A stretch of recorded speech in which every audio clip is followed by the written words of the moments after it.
everybody, Austin here. Of course, it would be kind of weird if it was somebody else, being that this is As Seen by Austin. If you're new here, welcome to my channel. If you're back, welcome back. I love you guys. I love the people that always come back, the people that always return and watch these videos. It's like they just love watching me create art and act like a total idiot. We're doing another art challenge today. I know that's 3 art challenges in a row. We did the shadow art challenge, the $3 art challenge, and now the tiny art challenge. So you're probably wondering when this streak of art challenges is gonna end. When are we gonna try something different? Are the art challenges getting old? Aren't they? Well, it's okay if they are, because next week we are going to do a video of drawing YouTubers as heroes or villains. You guys have probably seen my one where I did Jazza, the one I did Bailey J, and the one I did of Jacksepticeye. Well, next week we're taking on the big kahuna himself, PewDiePie. We're gonna be drawing PewDiePie as the Riddler. I'm gonna have a lot of meme references in there, a lot of jokes from his videos included, and of course, we're gonna have to trash talk T-Series in the video, no doubt. Let's get back onto the topic of this video, this little video. See what I did there? Get it? Tiny art challenge, little video. Like I said, you guys come back to see me act like an idiot. Now with this video, in terms of requirements for this video, there isn't any restrictions on materials, such as paper or markers or pens. So, welcome back, Copics. We've missed you. Mwah, mwah. To get that joke, you'd have to watch last week's video. So check out the $3 art challenge. The only requirement of this video is that we gotta create art as tiny as possible. I'm not the only one that saw that, right? I'm sure Lil Oz will be alright. We'll just have to send him to the taffy puller. They'll take care of him. If y'all know what that reference is from, comment below and let me know. I want to see if any of you caught that. Like I said, it has to be as small as possible, but that would make for a really short video. So we're gonna build up to it. Or would it technically be building down? I'll let you be the judge. We are going to be starting off with a 4x6 and then going down to a 3.5 to a 2.5, about the size of a baseball card, and then going down to a 2x2, and then finally a 1x1. This is gonna be intense. Well, now that I've done all that dramatic effect, let's go ahead and get to this.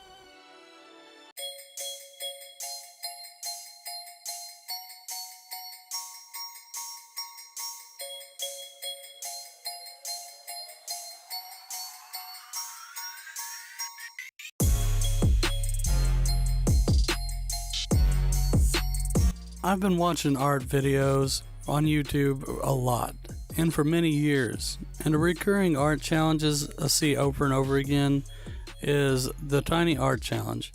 It may not be the most popular of challenges, but it can certainly be difficult. This is why I decided to do it in stages, and the total amount of drawing time put into this video is over 10 hours. I know that sounds crazy, but once you see the end result, I don't think you'll doubt it. We start off the video with a 4" by 6" marker paper. I'm going to try to stick to one theme of something I've really been enjoying drawing, and I hope you'll enjoy this as well. As always, I start with my rough pencil outline and then move on to getting in a bit more detailed. With this, as we go on, if it isn't apparent yet, I might as well tell you we are drawing a turtle. I'm going to try to be as detailed as I can with this turtle and try to give him the colors that will make him really pop.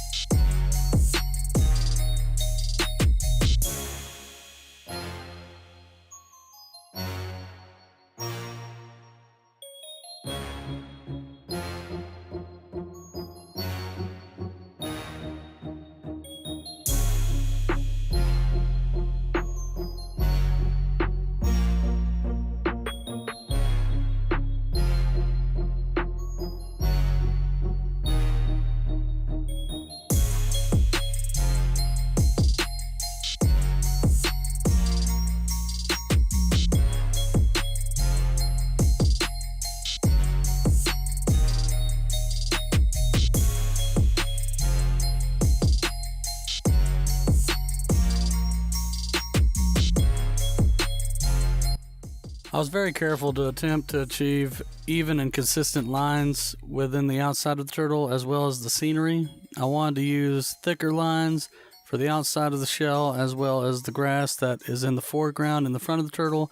I wasn't as concerned with the inside of the shell and the background because it will be using much smaller pen and have much more random patterns as well as extremely vibrant colors, which we will be getting to shortly.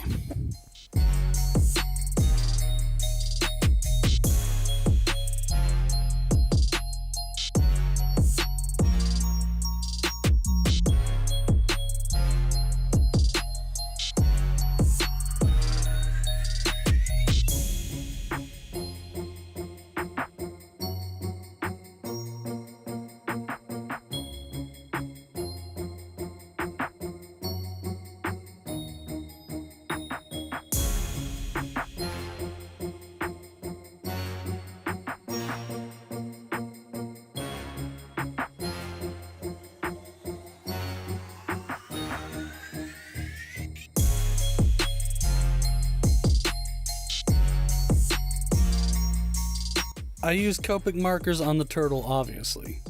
I used a variety of yellows and greens and neutral grays. For those who aren't familiar with markers of the elaborate variety, they have a multitude. They have a multitude of grays. There's cool grays, warm grays, neutral grays, just to name a few. On top of that, you have roughly 12 shades of each gray tone. Gray tone markers are what I started out with when I first started with markers, and I made the classic monsters, Frankenstein, Wolfman, the Mummy, and Dracula. The main concern about this phase of the particular piece was the blending, not only on the turtle but on the foreground and background as well.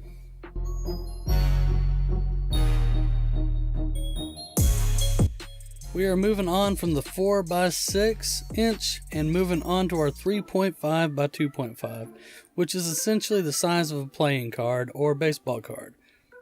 We went from reptiles to insects. I kind of feel like we are making a food chain, and not the kind that sells chicken either.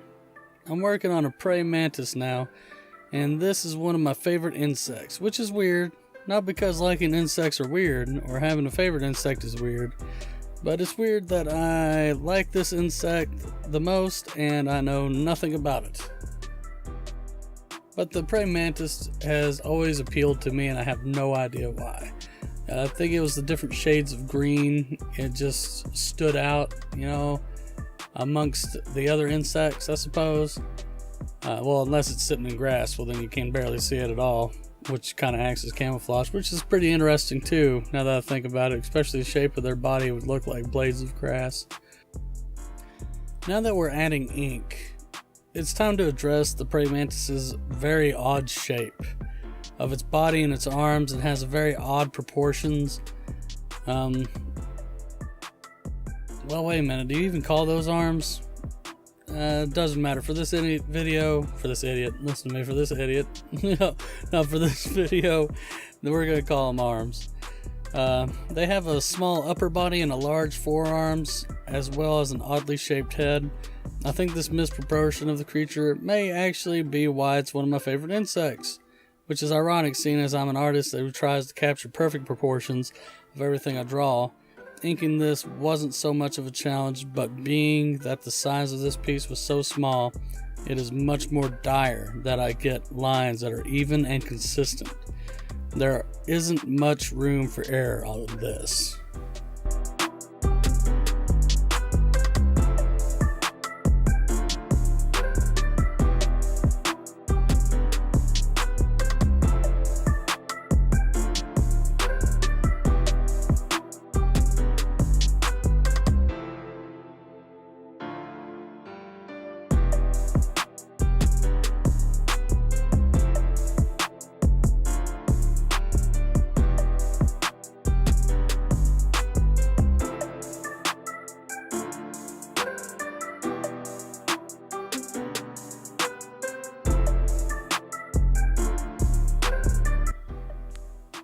Obviously, with a praying mantis, there's going to be a lot of green. So now that we're adding color, you're going to be seeing a wide variety of my green Copic markers along with maybe a few Prismacolors if I need to get in there. with a little bit more variety. But something that bothers me at this point is how to achieve good contrast between the praying mantis itself and the green on the grass. And that's going to be difficult because I'm going to have to use some of the greens for the praying mantis for the grass as well, because like I said before, praying mantises kind of blend in with grass. It's kind of a camouflage effect, but for this piece I need them to stand out. So that's going to be interesting to see how we get that to turn out on this. But it's very important on this piece that we're able to pull it off. The colors on him can't simply be a couple of different greens. We are looking at about 4 or more greens that we're going to be using on the praying mantis alone. So the blending on these greens will make the flow and the look more natural.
And we have made it to the 2" by 2".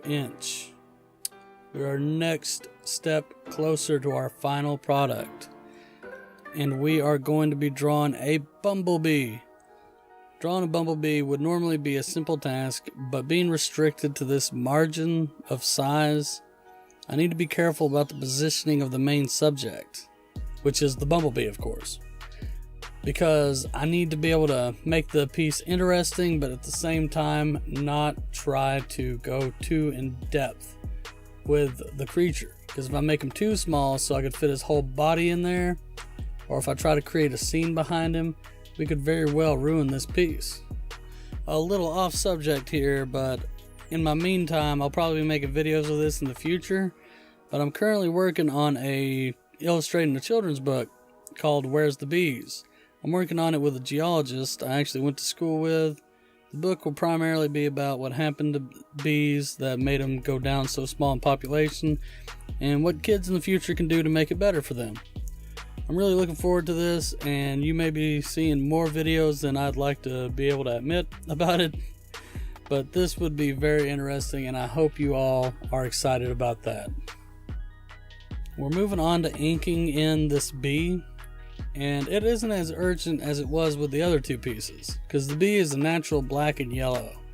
So if some of the lines don't seem consistent, then it should just be able to blend back in the black parts of the bee, as well as the yellow, because they're furry, so the lines will, we can have lines all over the place.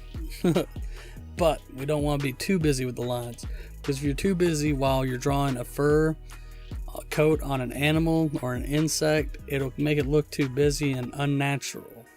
It can take away from your piece. Such as, like, if you want to draw a dog, you're wanting people to notice that it's a dog. You're wanting them to look at the face, study the features and whatnot. But if you got too many lines there trying to describe its fur, it's going to be hard for the eyes to translate that that's a dog's face, because there's just so much going on. Trust me, I've been there, it's happened to me, and I was severely embarrassed, but I've learned from it. Just some friendly advice from your neighborhood artist. I said that all wrong. Anyway, let's move on, shall we?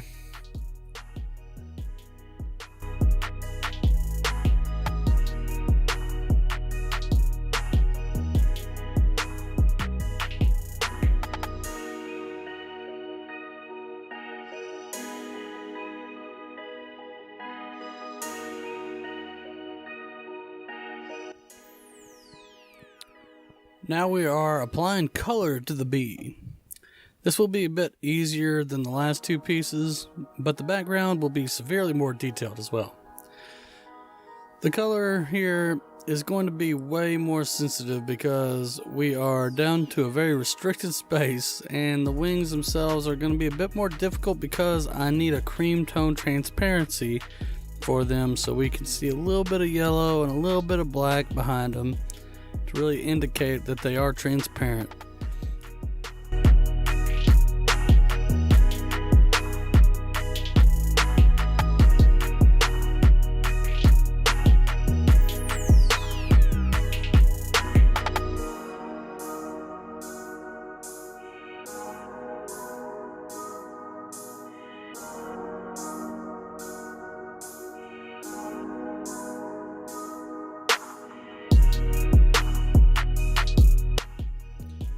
We can't use a solid black for the black because the contrast of the eyes and the fur would be next to impossible to really distinguish.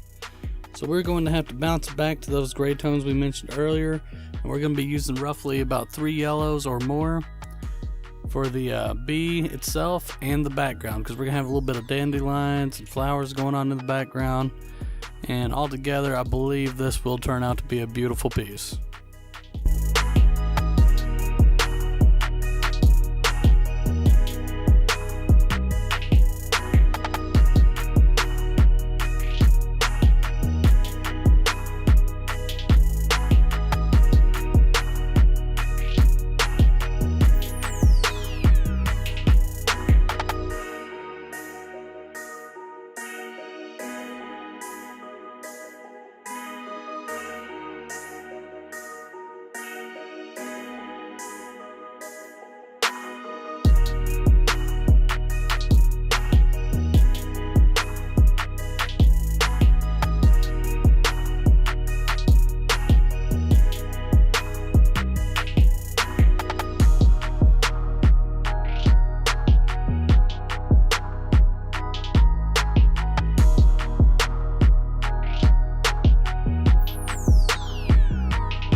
We are down to it.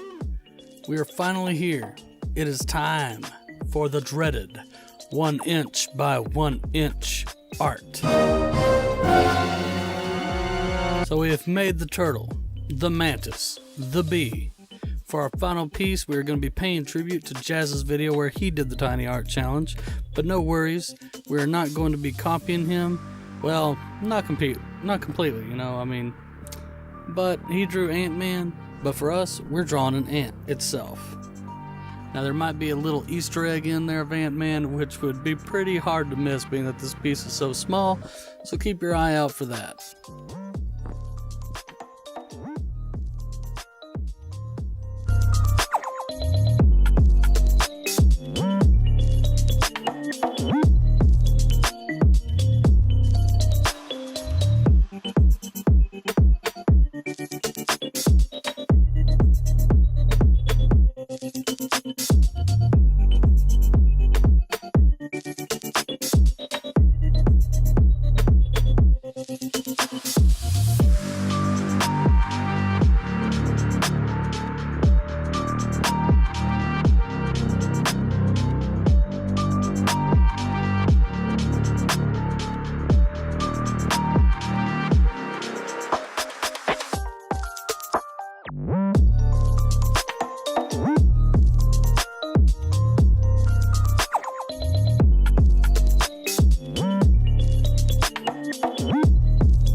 Obviously, inking an ant on a 1" by 1" paper has its own challenges, but I have faith that in the end result we will be getting a very detailed ant.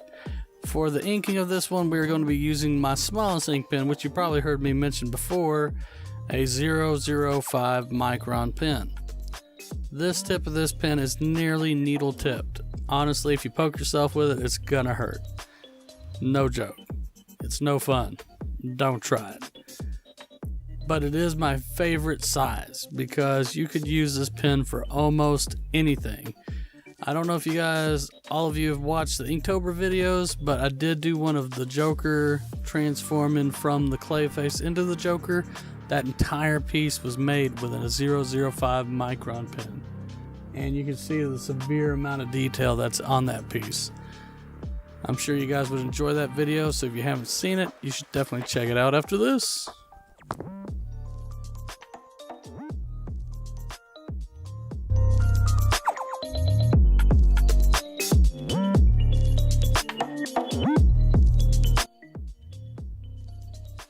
For the color on this one, we're going to be sticking to those neutral grays, just like we did with the bee. And if you're curious of what we have been using for the land colors, it's been a combination of Copics as well as chameleon markers. So now that we have come down to this for our final piece of this video, I gotta say thank you all for sticking it out and watching this all the way through. You guys are awesome. But before we wrap this up, I want you guys to notice the bottom of the piece, the bottom of the 1" by 1" piece. I'm gonna eventually run out of those. The Ant-Man helmet. I thought you guys would really like that, so I decided to throw it in there. And I really hope you all have enjoyed this video. Thank you guys for checking this out.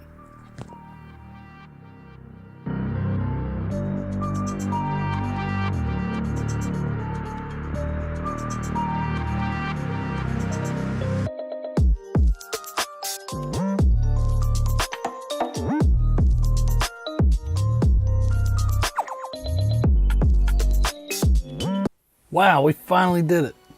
We completed this tiny art challenge. Like I said before, there was 10 hours of work put into this. There were a few challenges, go figure, but we overcome them. Luckily. That's right, it's all luck. Has nothing to do with skill, it's all luck. If I had to choose my favorite one out of all of these, it would have to be the turtle. I love the turtle because of its vibrant colors and the contrast of the shell. I love the different shades of yellow I put into this. It just came out beautifully. But I'd really love to know which one was y'all's favorite in the comments below.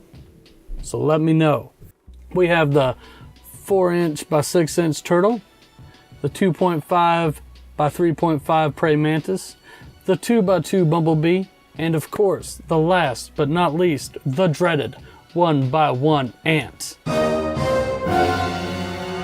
Eventually I'm gonna run out of those. So if you're new here, welcome. I hope you enjoyed this video, and I hope you lay the smacketh down on that subscribe button.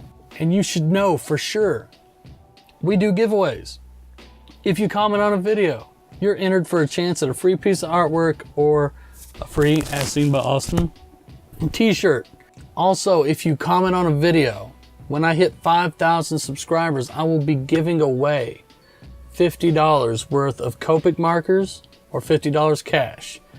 It's the winner's choice. This has been the Tiny Art Challenge, As Seen by Austin.